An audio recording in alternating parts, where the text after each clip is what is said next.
Is US nuclear policy in the Middle East heading for trouble?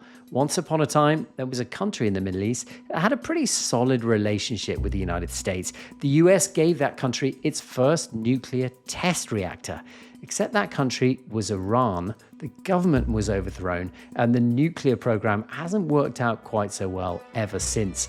Could the US nuclear deal with Saudi Arabia go the same way? From the BBC, I'm Tristan Redman in Paris. Welcome to the Global Story on YouTube.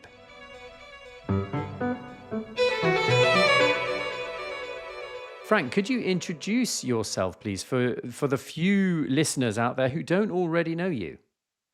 I'm sure there are plenty. I'm Frank Gardner, BBC security correspondent, which I've been doing since 2002. So I cover global security from the Arctic to Ukraine to Iran to the Gulf, everywhere. Well, we're delighted to have you with us, Frank. I certainly am, because I am somewhat confused, and many of our listeners may also be confused, as to why the United States is negotiating separate deals right now, or appears to be negotiating separate deals in the Middle East, which seem to be running in opposite directions from each other. So on the one hand, you have the case of Iran, where the United States is looking to negotiate a deal that would limit Iran's nuclear program. And on the other hand, you have Saudi Arabia, where the United States appears to be thinking about a deal that might actually promote Saudi Arabia's nuclear program. We're going to unpick this apparent contradiction with you today, Frank.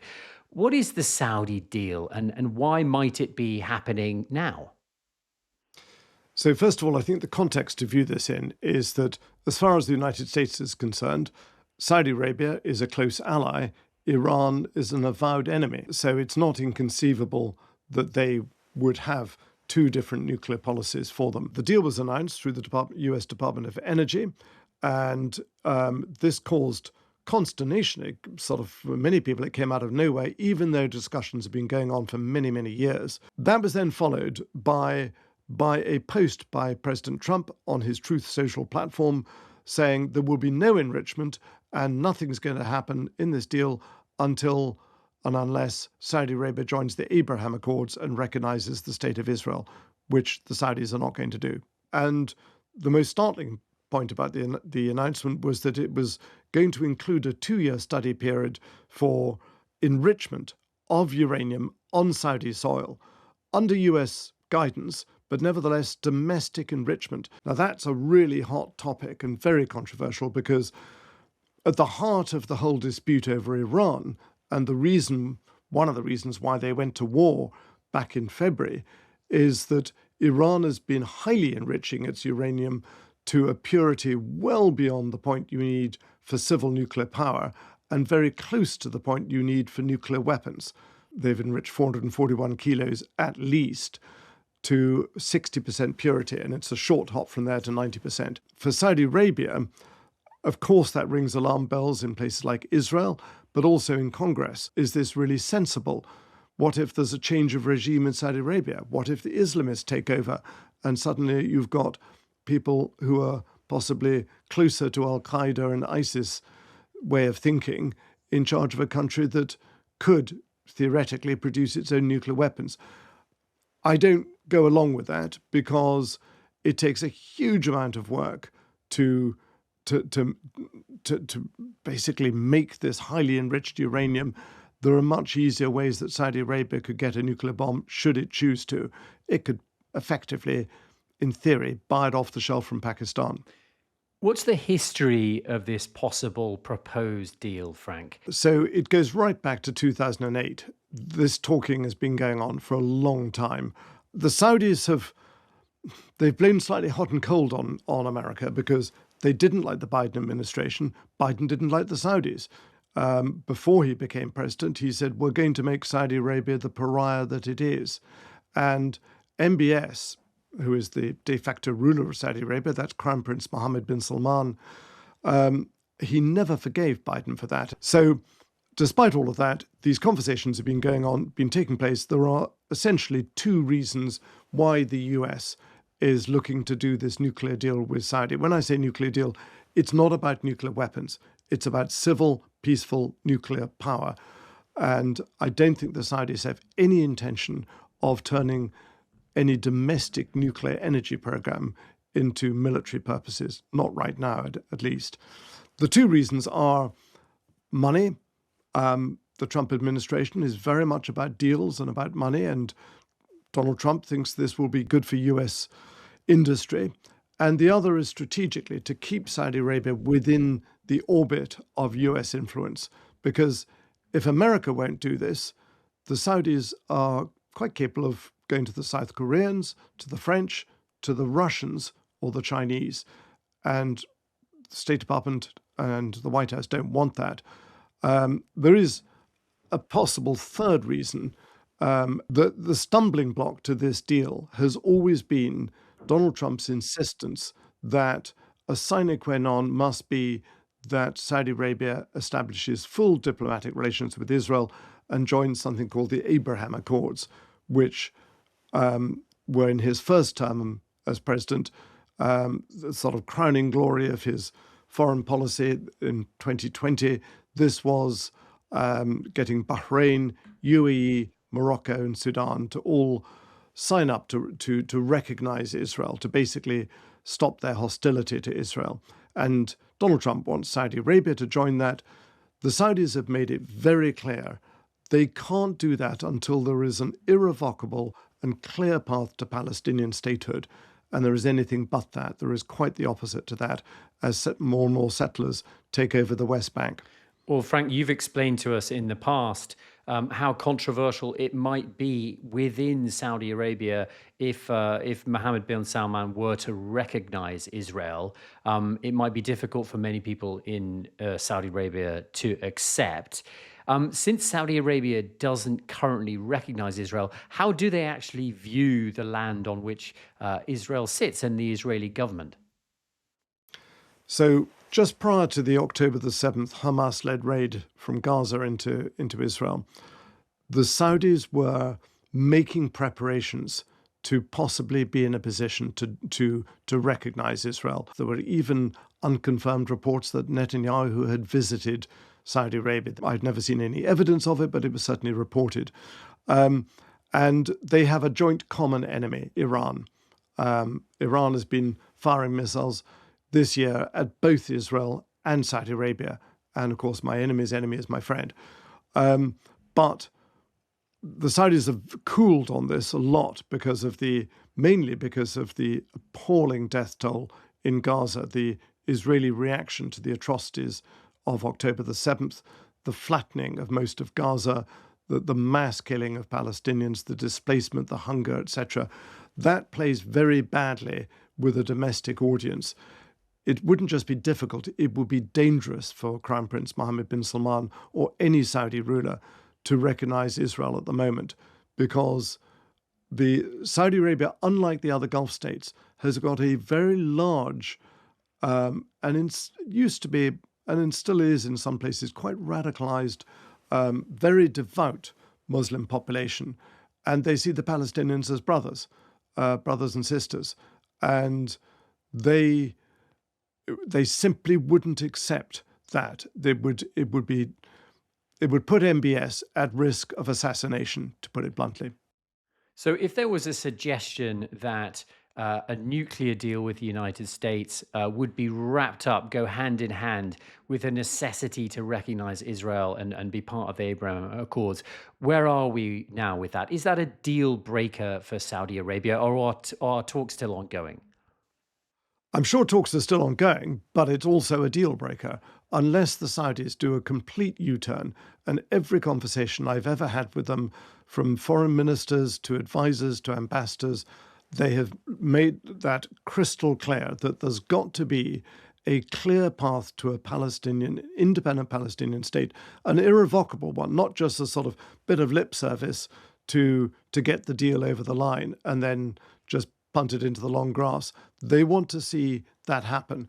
And Israel's Prime Minister, Benjamin Netanyahu, who of course faces elections in October, is absolutely opposed to that, on the basis that he says, look, we gave them back Gaza and they used it as a springboard to attack us. If we give them the West Bank, they will use it as a springboard to attack us. Okay, so it's is it sort of in a holding pattern right now, Frank, to be absolutely clear? I think the US needs to get its house in order because there is the right hand is not necessarily seeing what the left is saying. So the messages coming out of the US Department of Energy is this is all going ahead. Mm. This was amazing. This was huge news a week ago. Um, and then it seems to have cooled because of the posts being put out by Donald Trump on his Truth Social platform saying there will be no enrichment and there'll be no deal unless Saudi Arabia joins the Abraham Accords, which it's not going to do in present circumstances. Well, as you've said, Frank, what's unusual about this potential deal is the fact that it has a provision for domestically enriched uranium. But just so that we all understand, imagine, say, I were a hypothetical country B, and I have a peaceful nuclear program. I have no nuclear weapon of my own. Um, where would I normally be getting my uranium for my energy program if I'm not enriching it myself? Well, there's a number of countries that produce it, but the actual refining of it is something that is very closely watched and guided by the UN's nuclear watchdog, the IAEA, the International Atomic Energy Agency. And just as a reminder that while this war is raging in the Gulf, okay, there might be a brief pause, but it's still raging. Um, the IAEA has not been able to get their inspectors down into those tunnels since June last year, since Operation Midnight Hammer. And I interviewed Rafael Grossi, who's the head of that organization, and he said, look, we are ready and waiting and willing to go down there in the tunnels perfectly safely to go and get that, to assess it and get that highly enriched uranium out. The fear now is that I'm sure you've heard about this place, Pickaxe Mountain, Mm. that is a granite mountain where, according to a lot of reports now appearing in the media, Iran has got a very sophisticated complex of tunnels deep below ground, and it's perfectly possible that the Iranians are spinning their centrifuges and enriching more uranium down there. Well, what's so interesting, Frank, if you look at the Saudi proposed nuclear program and the Iranian one side by side, the Americans actually gave Iran their first test nuclear reactor back in 1967. This was pre-Iranian Revolution when Iran was ruled by the Shah, who was close to the United States. As you said, we don't know who's going to be running Saudi Arabia, in 30, 40, 50 years from now. Is it risky to consider striking a nuclear deal for enrichment like this with Saudi Arabia? Potentially, yes. I mean, I think it's perfectly possible that in 30 or 40 years' time, Saudi Arabia will still be ruled by Prince Mohammed bin Salman or King Mohammed bin Salman, as he will become when his father dies. But MBS is only about 40, so he's unusually young for a Saudi ruler, and he's fascinated, almost obsessed with longevity and looking into ways to trying to live to 150. So I think it's perfectly possible he'll still be on the throne long after you and I have hung up our microphones. Um, um, but is it risky? Yes, it is.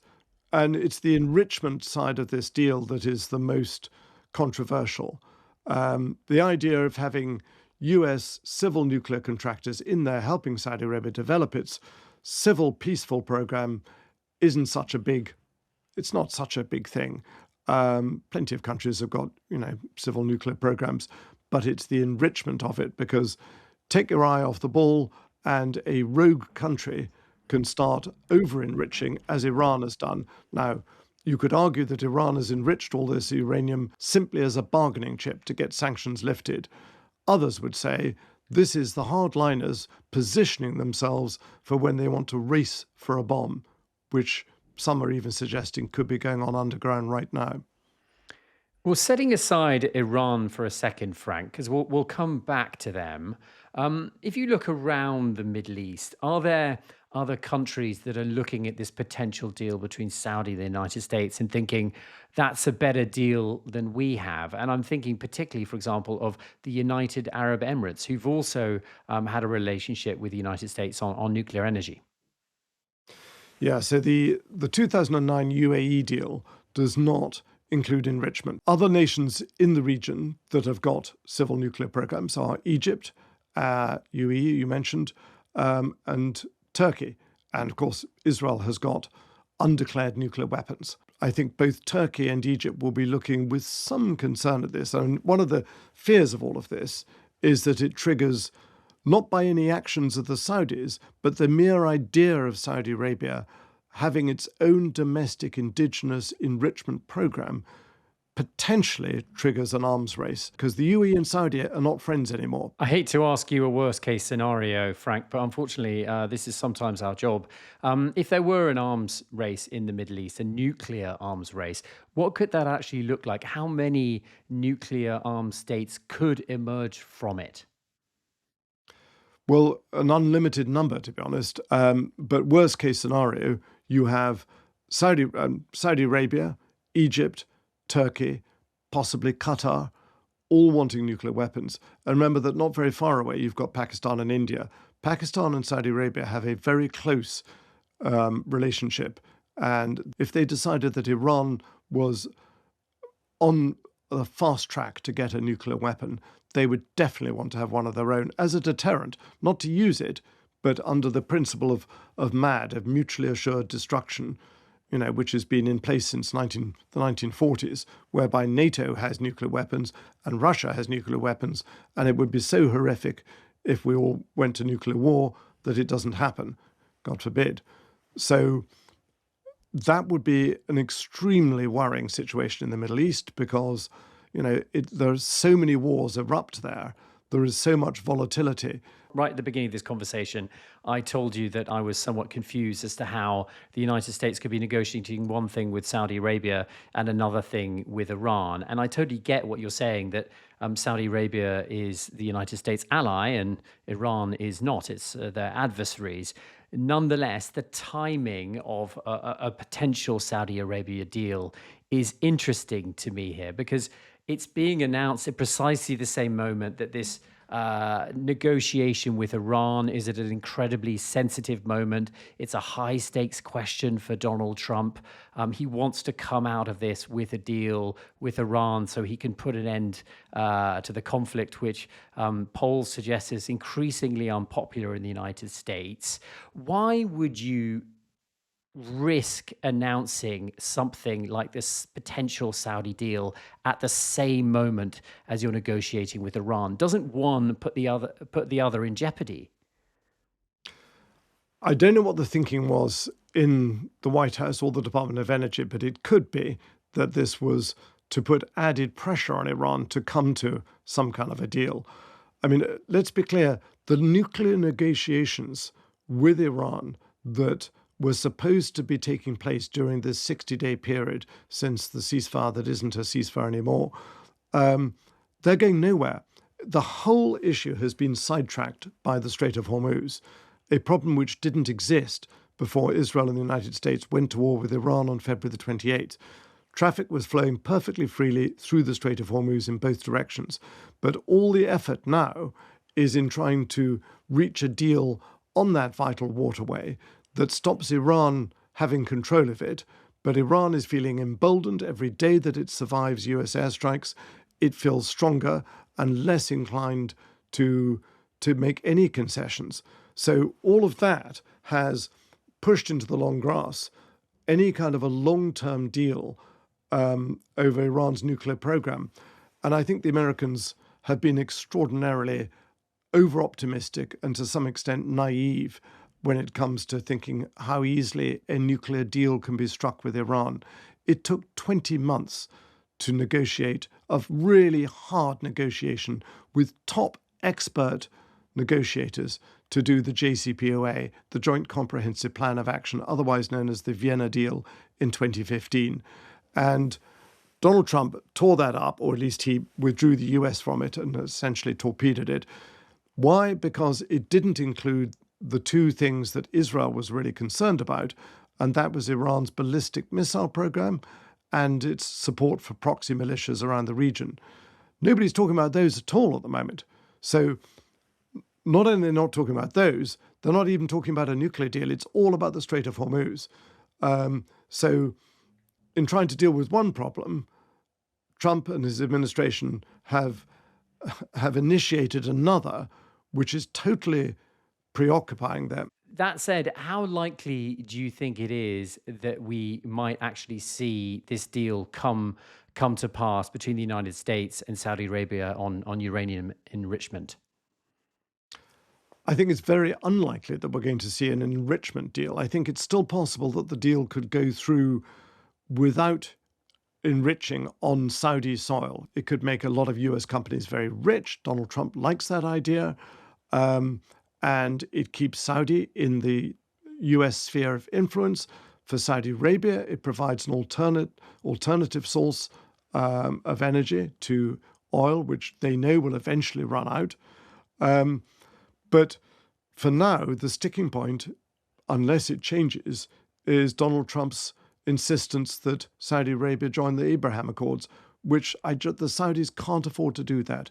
That would be an invitation to a coup, or at the very least, some pretty angry reaction from the population. If you're sitting in Tehran and you see an announcement of a possible deal between Saudi Arabia and the United States on nuclear uranium enrichment, are you likely to climb down at that point, or are you more likely to think, oh well, we better tool up and push forward with our own enrichment program? What would be their expected response?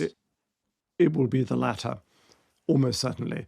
The removal by assassination on February the 28th of Ayatollah Ali Khamenei has, in a way, taken the brakes off the Iranians. But what we do know is that the hardliners of the Islamic Revolutionary Guards Corps are in the ascendant. They are the ones in charge now. They're the ones in power. Do you remember, Tristan, we had this conversation prior to this war and on this program, and we discussed what would happen if Trump went to war with Iran. Mm-hmm. And we concluded, well, I concluded, but I think... I don't conclude anything, Frank, on this show. Well, you asked the right questions anyhow. But my point was that if that happens, the most likely result is that the IRGC will become stronger and that it will essentially be a military dictatorship rather than one by the Ayatollahs. So nominally, Mojtaba Khamenei is still the supreme leader, although no one's seen him. But the IRGC are in charge, and people tend to think of Iran being a sort of homogenous state, with one policy, unified, joined-up government. It's not like that at all. You've got the more outward-facing foreign ministry. People like Abbas Araghchi, the foreign minister, these are urbane, well-educated, often Western-educated, sophisticated, multilingual people who want to see Iran back on the world stage. But behind them is a whole coterie of hardliners, many of whom have never spent any time in the West. They are pathologically avowed against everything the West stands for. And there are almost certainly some of them now who will be saying, guys, it's time to take the gloves off. We need to push for a nuclear weapon. Not necessarily to use it, although there will be some apocalyptically who think that's a good idea, but to view it as a deterrence, because often people look at the difference between Libya and North Korea. Gaddafi allowed the defanging of his weapons of mass destruction. He agreed to give the whole lot up, and sanctions were lifted, and he ended up getting knifed to death in a gutter in Libya in 2011 because he had no deterrent. North Korea, the most hideous, oppressive regime that has broken every norm of civilized behavior, starved its own people, threatened its neighbors, has managed to develop, right under the noses of the global community, has developed a very advanced nuclear weapons program with probably up to 60 nuclear warheads now, and the means to deliver them to the continental United States, something that Donald Trump said in his first term, that's never going to happen. So when Donald Trump says Iran's never going to have a nuclear weapon, I'm thinking, yeah, you said that about North Korea, and they do have one, several. All right. Thank you so much, Frank. That was great to talk all that through with you. Thank you, Tristan. That was Frank Gardner, the BBC security correspondent. And that's it from us for today. The Global Story is also an audio podcast. We're available every weekday on bbc.com or wherever you get your pods. Thanks so much for tuning in. We'll be back again tomorrow. Cheerio.